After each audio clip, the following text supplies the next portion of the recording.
খেলছে ভাই কানাই আর দাদা বলরাম।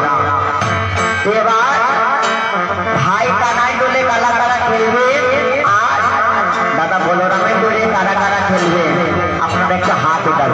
কানাই না বলাই দলে, কানাই না বলাই গো, নির্দল নাকি?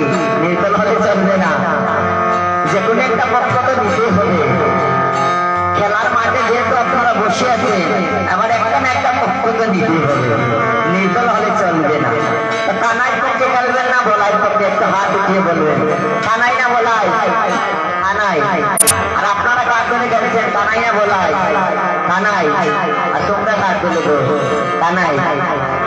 আপনারা কার দলে খেলছেন? কানাই না বলাই? হ্যাঁ কানাই, আপনি বলাই। আচ্ছা, আর এইখানে যারা বসে আছেন কানাই না বলাই? হ্যাঁ বলেন, সব বলাই। বলাই। আপনারা কার দলে? কানাই না বলাই? কানাই। ওই যে বলাই। এবার আমরা শর্তটা আগে জেনে নিই। খেলাতে শর্ত হচ্ছে যে জন্য হারিয়ে বাইরে কাঁধে চড়াইয়ে দিয়ে, অর্থাৎ যে খেলাতে হারবে সে যে জিতবে সেই দলটিকে কাঁধে করে নিয়ে আসে বংশীবটের তলে রেখে আসতে হবে। শর্তটা বোঝা গেল তো? এবার আপনারা খেলার পর যেন বদলাবদলি না করে নেবেন। তাই এই যে আমাদের দাদা বলরাম হচ্ছে দাদা বলাই, আর আমরা দুইজন ছোট্ট কানাই পক্ষে খেলবো। বুঝতে গেলে তো? এ দাদা বলরাম আমরা দুইজন ছোট্ট কানাই পক্ষে খেলছি। এবার দেখা যাক খেলাতে কি হয়। আজি দুই দিকে দুই পাই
চিৎকার করে বলছে হারিওয়া কানাই হারিয়া গেল হারিওয়া কানাই হারিয়া গেল হারিওয়া কানাই হারিয়া গেল হারিওয়া কানাই দাদা বলাই শুনে নিতে যাইয়া হারিওয়া কানাই হারিয়া গেল বলাই শুনে নিতে যাইয়া হারিওয়া কানাই হারিয়া গেল বলাই শুনে নিতে যাইয়া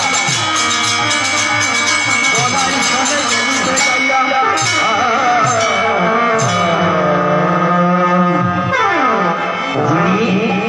এই বিশ্ব ব্রহ্মাণ্ডের মালিক আজকে তুমি খেলাতে হেরে গেলে। মা যেন ভাবছে বলে